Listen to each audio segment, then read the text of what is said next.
அனைவருக்கும் வணக்கம். மேசராசிக்காரர்களுக்கு ஏப்ரல் மாதத்தில் திடீர் கோடீஸ்வர யோகத்தை ஏற்படுத்தி கொடுக்கக்கூடிய வகையில் பல கிரக நிலைகள் மேசராசிக்கு வலுவாக சஞ்சரிக்கின்றன. இதன் காரணமாக திடீர் கோடீஸ்வர யோகம் நிறைந்து கிடைப்பதற்கான ஒரு சூழ்நிலை நிச்சயமாக உண்டு என்பதை தெளிவாகவும் துல்லியமாகவும் கிரகநிலைகள் உறுதிப்படுத்துகின்றன. ஏனென்றால் எதை செய்தாலும் நன்கு திட்டமிட்டு மங்களக்காரகனின் அருளால் மகிழ்ச்சியை நிறைந்து வருவதற்கான யோகம் நிறைந்த ஒரு தருணமாக ஏப்ரல் மாதம் மேசராசிக்காரர்களுக்கு அமைய போகிறது என்பதை தெளிவாகவும் துல்லியமாகவும் மங்களக்காரகனான செவ்வாய் உட்பட பல கிரகநிலைகள் உறுதிப்படுத்துகின்றன. ஏப்ரல் மாதத்தில் திடீர் கோடீஸ்வர யோகம் கொடுக்கக்கூடிய வகையில் மிக முக்கியமான கிரக மாறுதலாக பார்க்கப்படுவது ராசியின் அதிபதியான செவ்வாயும் சனியும் இணைந்திருந்தாலும் லாபஸ்தானமாகிய 11ஆம் இடமாக பார்க்கப்படுகிறது. அதே போன்று கேது ருணரோக சத்ருஸ்தானமாகிய 6ல் இருக்கிறார். இந்த மாதத்தின் இறுதியில் முழுமையாக குரு ஜென்மராசியை விட்டு விலகுகிறாருங்க. சுக்கிரன் உச்சம் பெற்று சஞ்சரிக்கிறார். இப்படி பல்வேறு வகையான கிரக மாறுதல்கள் மிக பெரிய அளவில் கோடீஸ்வர யோகத்தை நிறைந்து கொடுப்பதற்கான வாய்ப்பை நிச்சயமாக மேசராசிக்காரர்களுக்கு உருவாக்கி கொடுக்கின்றன என்பதுதான் யதார்த்தமான உண்மையாக பார்க்கப்படுகிறது. உதாரணமாக உலகிலே தலை சிறந்த ஒரு நகைச்சுவையாளரின் தொகுப்பு நிகழ்ச்சியானது நடைபெறுகிறது. தலை சிறந்த காமெடியன் ஷோவுக்கு பல ஆயிர கூட்டம் வந்திருக்காங்க. அனைவருக்குமே உங்களுடைய கவலையை மறந்து மகிழ்ச்சியாக இருக்க வேண்டும் என்ற எண்ணம் தான் அவர்களுக்கு உள்ளது. அப்படிப்பட்ட காமெடி ஷோவில் தலை சிறந்த நகைச்சுவையாளர் சொல்கிறார், இந்த காமெடி ஷோ இப்போ துவங்குது, ஆனா முடிய போறப்ப மிக சிறந்த 3 காமெடிகளை வைத்திருக்கிறேன். அதை சொல்லும் போது உங்களுக்கு மிகப்பெரிய அளவுல இன்ப மகிழ்ச்சி காத்திருக்கிறது என்று சொல்கிறார். அப்படி சொல்லிவிட்டு தன்னுடைய நகைச்சுவை ஷோவை ஆரம்பிக்கிறாருங்க. காமெடி ஷோவை ஆரம்பிக்கும் போது அவர் வாயிலிருந்து வருகின்ற வார்த்தைகள் எல்லாமே அனைவருடைய வாயிலும் சிரிப்பாக மாறுகிறது. அவர் செய்யக்கூடிய சின்ன சின்ன விஷயங்கள்ல கூட அதீதமான சந்தோஷமும் மகிழ்ச்சியும் வெளிப்படுகிறது. கிட்டத்தட்ட அந்த காமெடி ஷோ 2 மணி நேரத்திற்கு மேல் நடக்கிறது. துவங்கியதிலிருந்தே அந்த மக்கள் கூட்டத்திற்கு சலிப்பே தட்டவில்லை. அனைவரும் சிரித்து கொண்டே இருக்கின்றனர். காமெடியன் சொல்கிறார், இறுதி கட்டத்திற்கு வந்துவிட்டோம், இதோ மிக முக்கிய 3வது காமெடி என்று காமெடியை சொல்கிறார். அதை கேட்டவுடன் அனைவருக்குமே சிரிப்பின் உச்சத்தையே எட்டிவிடுகிறார்கள். மிக பெரிய அளவுல அரங்கமே சிரிப்பொலியில் அதிர்கிறது. இந்த 3வது காமெடி முடிந்ததற்கு பிறகு 2வது காமெடியை சொல்ல போகிறேன் என்று ஏற்கனவே சொன்ன அந்த 3வது காமெடியை திருப்பி சொல்கிறார். இதை கேட்டதும் அனைவருக்கும் சற்று அதிர்ச்சியாக இருக்கிறது. சிலர் சிரிக்கின்றனர், சிலர் ஏற்கனவே கேட்ட காமெடி தானே அதனால சிரிப்பு வரல அப்படின்னு கோபமாக அந்த காமெடியனை பார்க்கின்றனர்.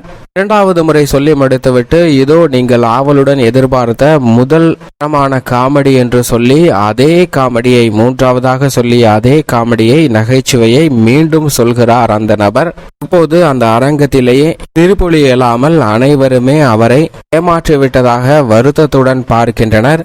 அப்போதுதான் அந்த காமெடியன் சொல்கிறார், நமக்கு சந்தோஷத்தை அள்ளி கொடுத்த ஒரு நிகழ்வு மீண்டும் மீண்டும் அதையே கேட்கும் போது அதே சந்தோஷம் உற்சாகம் நம் மனதில் எழவில்லை, படிப்படியாக குறைந்து வெறுப்பாகவும் மாறக்கூடிய ஒரு சூழ்நிலையாக மாறிவிடுகிறது. ஆனால் நம்மளுடைய வாழ்வில் ஏற்படக்கூடிய இடர்கள் துன்பங்கள் அனைத்துமே அப்படியே தங்களுடைய வாழ்நாள் கடைசி வரை கொண்டு செல்கின்றனர். அதுபோன்றுதான் துன்பத்திலே மூழ்கி எனக்கு கஷ்டம் கஷ்டம் என்று மேலும் மேலும் கஷ்டமாக கூட்டிக் கொண்டே செல்கிறீர்களே தவிர அதை குறைத்து வெளிவருவதற்கான வாய்ப்பையும் வழியையும் கிரகநிலைகள் உருவாக்கி கொடுத்தாலும் சரியாக பயன்படுத்தி கொள்ளவில்லை என்பதை காமெடியன் வெளிப்படுத்துகிறாருங்க. அதுபோன்றுதான் இப்போது ஏப்ரல் மாதத்தில் சுக்கிரன் உச்சம், ஏப்ரல் மாதத்திற்கு பிறகு சூரியன் உச்சம், குரு பெயர்ச்சி என பல்வேறு விதமான அதிரடியான மாற்றங்களை சந்திப்பதால் மிக பெரிய அளவில் முன்னேற்ற வாய்ப்புகள் நிறைந்து கிடைக்க போகிறது என்பதை உணர்ந்து செயல்பட்டாலே மிக பெரிய அளவில் திடீர் கோடீஸ்வர யோகம் உட்பட பல்வேறு விதமான நன்மைகள் நிறைந்து கிடைக்கும் என்பதை கிரகநிலைகள் உறுதிப்படுத்துகின்றன. மேசராசிக்காரர்களை பொறுத்தவரைக்கும் லாபஸ்தானமாகிய 11ஆம் இடத்தில் மங்களக்காரகன் பூமிக்காரகன் என்று சொல்லக்கூடிய ராசியின் அதிபதி வலுவாக சனியுடன் சஞ்சரிப்பது முரண்பாடான கிரக சேர்க்கையாக இருந்தாலும் கோல்சார விதியின் அடிப்படையில் லாபஸ்தானம் வலுப்படுவதால் விவசாயம் சார்ந்த பணிகள் மிகவும் செலுத்தோங்குவதற்கான யோகம் நிச்சயமாக கிடைக்கிறது. எதிர்பார்ப்பை விட விளைச்சலும் வருமானமும் அதிகரிக்கும். பணவரவு பல மடங்கு உயர்வதற்கான யோகம் நிச்சயமாக உண்டு. புதிதாக அசையா சொத்துக்கள் வாங்குவதற்கான யோகமும் கால்நடை வளர்ப்பில் அசுர வளர்ச்சியும் பெறுவதற்கான வாய்ப்பு நிறைந்திருக்கிறது என்பதை ராசியின் அதிபதியான செவ்வாய் உறுதிப்படுத்துகிறார். அவருடன் லாபஸ்தானமாகிய 11இல் சஞ்சரிக்கக்கூடிய சனி வலுவாக ஆட்சி பலம் பெற்று சஞ்சரிப்பதால் உத்தியோக ரீதியாக அலுவலகத்தில் கவலையை ஏற்படுத்திய பல பிரச்சனைகள் சுமூகமாக தீர்வு காணப்பட்டு நீங்கள் எதிர்பார்க்கக்கூடிய உத்தியோக சௌகரியம் என்பது மிக அதீதமாக கிடைக்கும். எதிர்பார்த்தபடியே உத்தியோக ரீதியான பணிகளில் மிக சிறப்பான முன்னேற்றத்தை வழிவகை செய்யக்கூடிய ஒரு தருணமாக அமைகிறது. தொழில்துறை வியாபாரத்துறையில் மிகப்பெரிய அளவில் திடீர் கோடீஸ்வர யோகம் நிறைந்த உச்சபட்ச வளர்ச்சி கிடைப்பதற்கான வாய்ப்பும் யோகமும் உண்டு என்பதை லாபஸ்தானத்தில் வீற்றிருக்கக்கூடிய சனி உறுதிப்படுத்துகிறாருங்க. எனவே பல புதிய வாய்ப்புகள் புதிய ஒப்பந்தங்கள் மிக சிறப்பாக கிடைக்கும். நீங்கள் எதிர்பார்த்தபடியே தொழிலில் அபிவிருத்தி கிடைக்கக்கூடிய ஒரு மாதமாக நிச்சயமாக அமையும். குரு பகவானும் ஜென்ம ராசியை விட்டு இந்த மாதத்தில் இருந்து முழுமையாக விலக போகிறார் இந்த மாதத்தின் இறுதியில். எனவே குருவின் அமைப்பு காரணமாக மிக அற்புதமான நல்ல பலன்களை இந்த ஏப்ரல் மாதத்தில் இருந்தே பெறுவதற்கான யோகம் உண்டு. மன அமைதி அதிகரிக்கும். ஜென்மராசியை விட்டு குரு விலகுவதன் காரணமாக பல்வேறு வகையான சுப நிகழ்வுகள்ல மிக சிறப்பான முன்னேற்றம் கிடைக்க போகிறது. வீண் விரய செலவுகள் கட்டுக்குள் வரும். எதிர்பார்த்தபடி புதிய சொத்துக்கள் வாங்குவதற்கான அதிர்ஷ்ட யோக வாய்ப்புகளையும் மங்களகரமான பல சுப நிகழ்வுகளையும் நிச்சயமாக ஏற்படுத்தி கொடுக்க போகிறாருங்க குரு.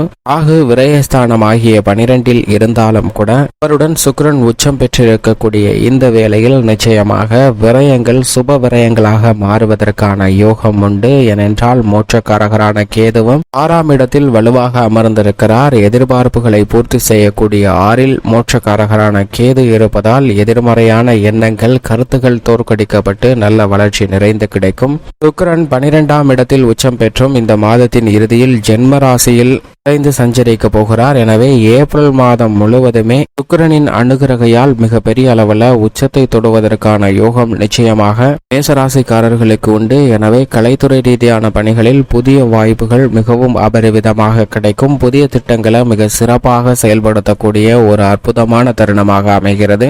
எதிர்கால திட்டங்களை மிக சிறந்த முறையில் அணுகுவதற்கான யோகம் சுக்கிரனின் உச்சத்தின் காரணமாக கிடைக்கிறது. அரசியல் சார்ந்த பணிகளை மிக கனக்கச்சிதமாக செய்து முடித்து வெற்றிக்காக மகிழ்ச்சிக்காக காத்திருக்கக்கூடிய ஒரு அற்புதமான தருணமாக அமைவதற்கான யோகம் உண்டு என்பதை தெளிவாக உறுதிப்படுத்துகிறாருங்க சுக்கிரன். மாணவ மாணவியரின் கல்வி சார்ந்த விஷயங்களில் புதன் நீச்சம் பெற்றும் வக்ரகதியில் சஞ்சரித்தாலும் கூட விரயஸ்தானம் என்பதால் கல்வியில் நல்ல முன்னேற்றம் உண்டு. புதன் 12இல் இருப்பது பல விரயங்களை தவிர்க்கக்கூடிய ஒரு அமைப்பாக பார்க்கப்படுகிறது. ராசியின் ராஜயோகாதிபதியான சூரியன் விரயத்தில் வலுவாக இருக்கிறார். இந்த மாதம் முழுவதும் விரய செலவுகளை அலைச்சலை ஏற்படுத்தினாலும் அவற்றில் காரிய வெற்றியை நிச்சயமாக பெற்று தருகிறாருங்க. சந்திரனை பொறுத்தவரைக்கும் பெரும்பாலும் சாதகமாக தான் சஞ்சரிக்கிறார். பெண்மணிகளை பொறுத்தவரைக்கும் சுக்கிரன் உச்சம் பெற்றிருப்பது மிக பெரிய அளவில் பெண்மணிகளுக்கு திடீர் கோடீஸ்வர யோகம் நிறைந்த ஒரு தருணமாக அமைவதற்கான சாத்தியக்கூறுகள் மிகவும் அற்புதமாக இந்த ஏப்ரல் மாதத்தில் உள்ளது.